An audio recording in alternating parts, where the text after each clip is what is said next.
Assalamualaikum warahmatullahi wabarakatuh. Salam rahayu, rahayu, rahayu. Jumpa lagi dengan saya di channel Mehdi Saluler Tutorial. Di kesempatan kali ini dapat kiriman dari salah satu sahabat subscriber. Beliau sebelumnya sudah konsultasi via WhatsApp untuk menanyakan yaitu perbaikan dan kerusakan pada handphone Poco M4 Pro. Oke, setelah kita unboxing, kita coba untuk pengecekan dulu. Karena beliau bilang awalnya itu kerusakannya jika handphone menyala kurang lebih sekitar 30 menit, itu kadang ada notifikasi aplikasi telah berhenti. Dan beliau sudah cerita sebelumnya sudah diservis dan pihak teknisi dari sana tidak sanggup. Dan setelah saya coba untuk cek, ini kondisi handphone mati total teman-teman.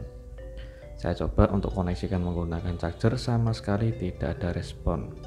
Oke, setelah saya cek untuk handphone ini karena tidak bisa menyala, dan benar setelah saya coba untuk koreksi, ini handphonenya sudah pernah diperbaiki sebelumnya, yaitu ada bekas sisa lem yang terdapat di bagian backdoor. Oke, kita coba untuk koneksikan menggunakan charger dengan alat USB Doctor.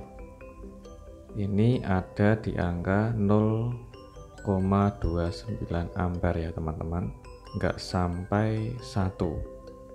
Jadi kita coba untuk bongkar langsung handphonenya, yaitu untuk pengecekan lebih detail. Kita bisa menggunakan alat separator ataupun alat blower penghangat, yaitu untuk membuka atau mempermudah pembongkaran backdoor. Sedangkan di bagian samping itu ada fleksibel sidik jari, jadi harus ekstra hati-hati untuk membongkar backdoornya. Lanjut kita buka untuk skrup, dan di bagian itu penutup kamera kita lepas dulu. Oke, ada 3 skrup yang tidak ada ya teman-teman, atau belum dipasang sama teknisi yang sebelumnya. Kita coba untuk melepas di bagian bezel atau tulangan tengahnya. Oke, di bagian ini saya mendapati fleksibel fingerprint ternyata sudah putus dari bawaannya. Oke, jadi untuk kabel fingerprint bukan saya yang bikin robek ya teman-teman, tapi teknisi sebelumnya yang mungkin sudah mengerjakan, tapi ada kecelakaan kerja yang mungkin menyebabkan fleksibel fingerprintnya robek. Oke, setelah kita angkat mesinnya, kita coba untuk cek terlebih dahulu. Di bagian ini saya curiga ada bekas servisan, yaitu bagian letak posisi CPU dan juga IC RAM-nya. Oke, jadi kita coba untuk angkat dulu di bagian kamera, yaitu untuk melindungi kamera agar tidak kotor teman-teman. Oke, setelah itu kita gunakan yaitu alat tembak baterai, karena baterainya mungkin habis ya teman-teman, karena sudah kita cek itu ada di angka 0,29 ampere. Sedangkan di bagian ini ada fleksibel fingerprint atau sidik jari yang putus. Ada bekas solderan juga, jadi mungkin sebelumnya sudah pernah diperbaiki atau mungkin berusaha disambung. Oke, Kita coba untuk fokus dulu di bagian ini. Ini sengaja saya koreksi di bagian soket konektor LCD teman-teman, karena beliau sudah cerita yaitu kerusakannya apabila handphone dipakai kurang lebih sekitar 30 menit itu aplikasi tiba-tiba berhenti dan juga touchscreen langsung macet dan tidak bisa disentuh sama sekali. Oke, di bagian ini juga saya koreksi yaitu di bagian IC MMC dan juga CPU. Kita coba nanti akan perbaiki teman-teman.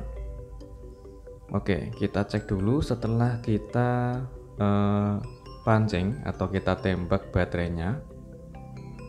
Dan di bagian ini saya cek di bagian fleksibel LCD-nya ada yang bermasalah atau tidak.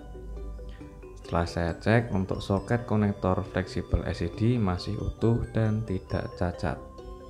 Karena beliau cerita juga LCD ini sudah tidak original lagi dan sudah pernah diganti. Kita koneksikan menggunakan charger.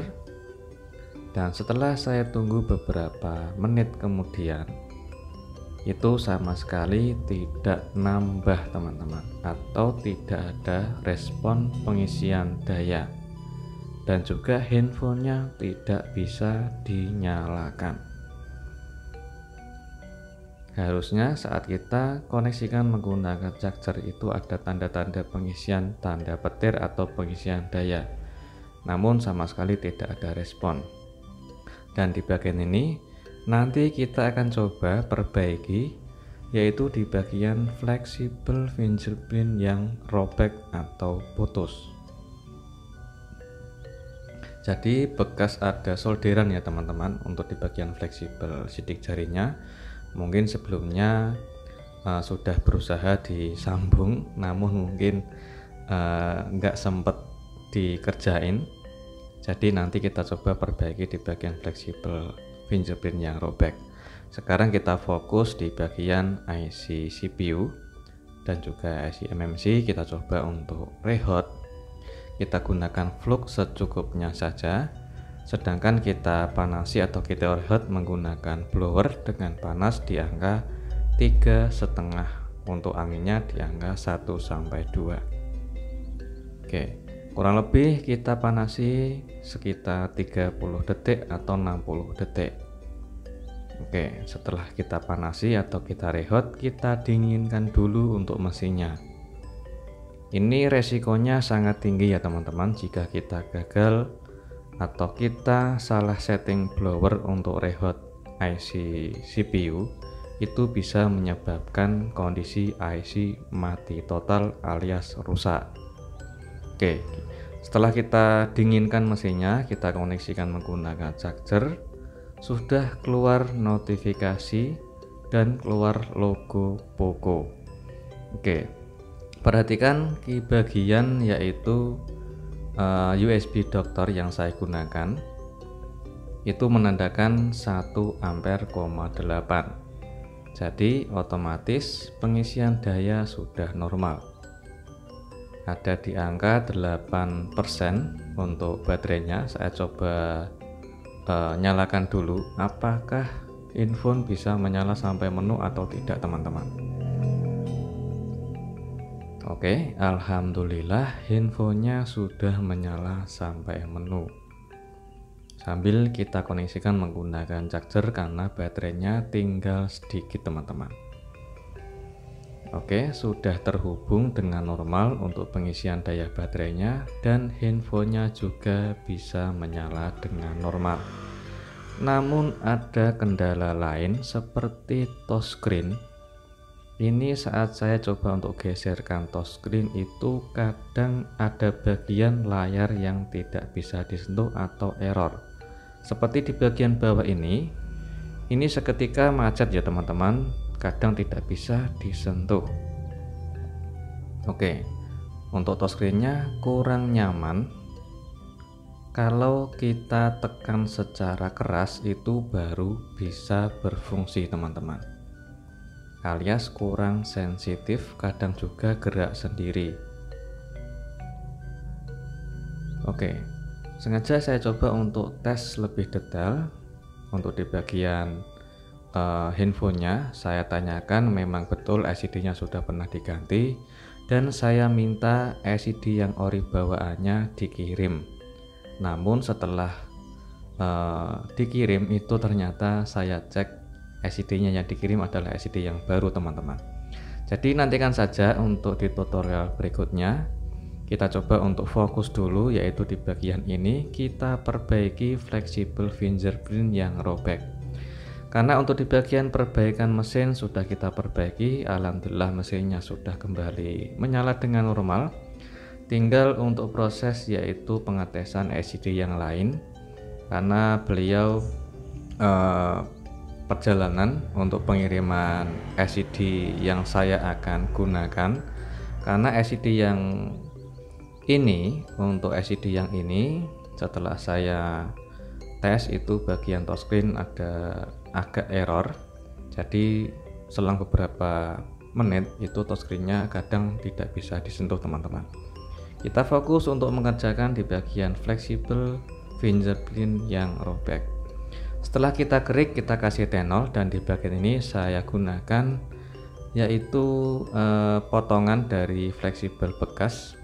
Saya ambil sesuai atau saya potong sesuai ukuran bagian ground, yaitu di bagian letak ground pada fleksibel fingerprintnya. Kita potong dan kita sesuaikan posisinya secukupnya saja, dan kita presisikan. Ini tujuannya untuk memperkuat fleksibel sidik jari teman-teman.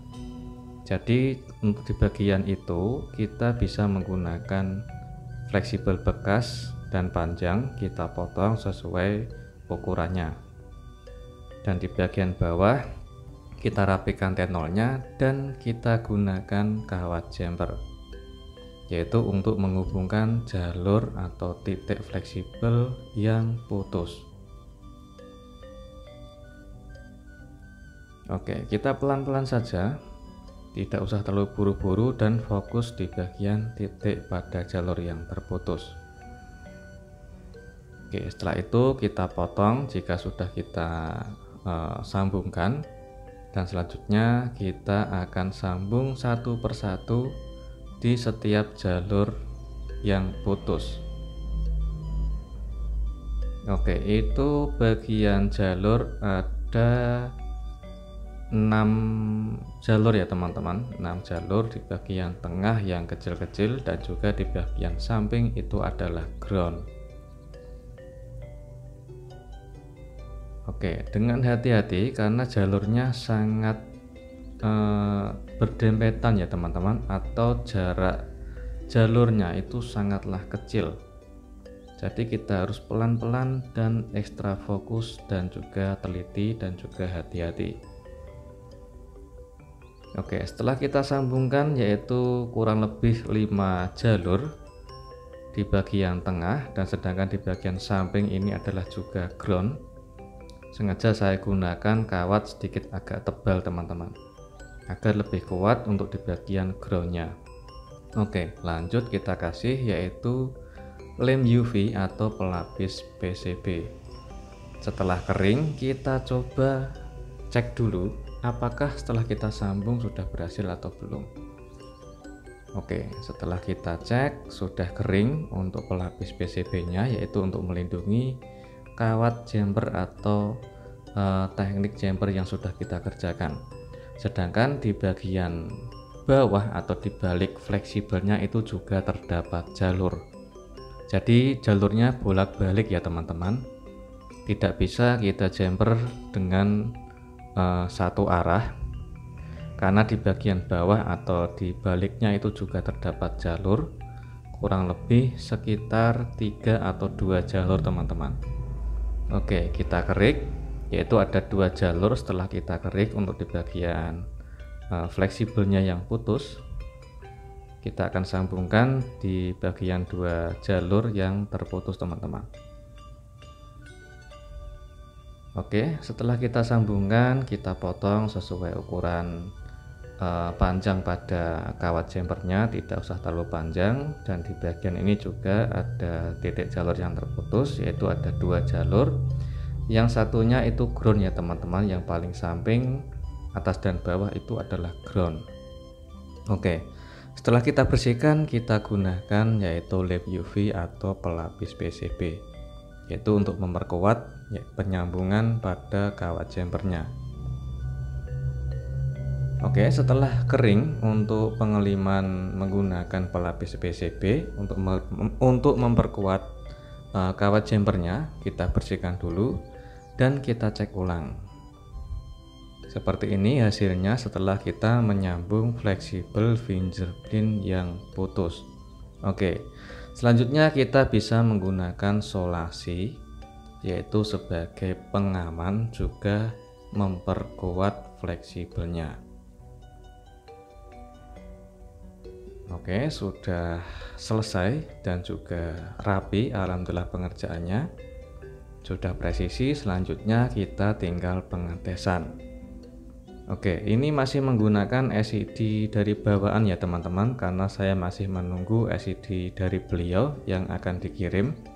Karena SID ini itu jika kita gunakan kurang lebih sekitar 30-1 jam, itu tiba-tiba touchscreen-nya macet sendiri teman-teman.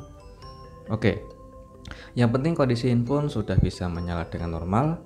Selanjutnya kita tinggal pengetesan fleksibel fingerprint. Dan di tutorial selanjutnya saya sambil menunggu SID dari beliau yang dikirim untuk pengetesan SID yang lain apakah hasilnya sama atau tidak teman-teman. Oke, kita fokus untuk pengetesan fingerprint yang sudah kita sambung atau kita kerjakan di bagian fleksibel sidik jari yang robek teman-teman. Oke, handphone sudah menyala, tinggal kita pengetesan ulang. Ini sementara SID-nya itu masih menyala dengan normal, namun kalau kita gunakan kurang lebih sekitar 30-1 jam itu tiba-tiba touchscreen-nya macet teman-teman. Oke, kita setting fingerprint-nya.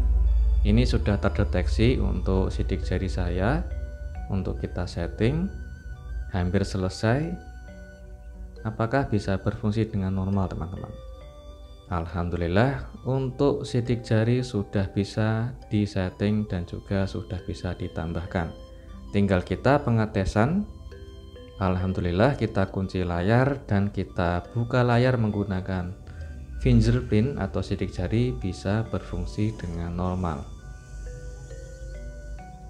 Oke, sudah sukses untuk pengerjaannya, yaitu perbaikan fleksibel fingerprint yang robek, dan ini adalah hasilnya. Usahakan untuk pengerjaannya benar-benar rapi dan juga memperkuat bagian fleksibel yang robek agar tidak mudah putus lagi. Oke, dan di bagian ini saya menunggu SID yang beliau kirim, dan ini adalah SID-nya. Setelah beliau mengirim SID ini, setelah saya cek ternyata SID yang dikirim malah SID yang KW baru, bukan SID yang originalnya. Mungkin SID yang originalnya sudah rusak atau entah gimana, karena saya minta itu SID yang ori bawaan. Apabila mungkin SID ori bawaan masih bisa menyala, saya menggunakan SID yang original saja teman-teman. Tapi melainkan SID yang dikirim sama beliau adalah SID yang baru.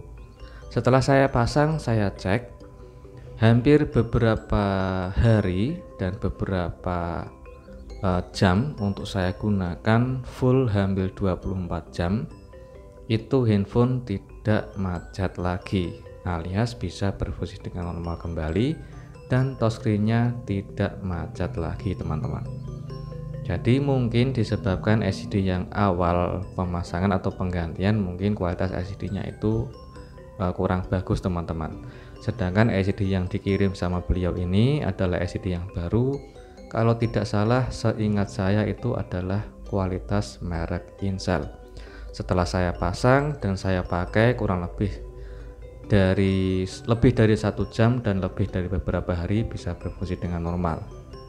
Dan jumpa lagi di tutorial berikutnya. Assalamualaikum warahmatullahi wabarakatuh.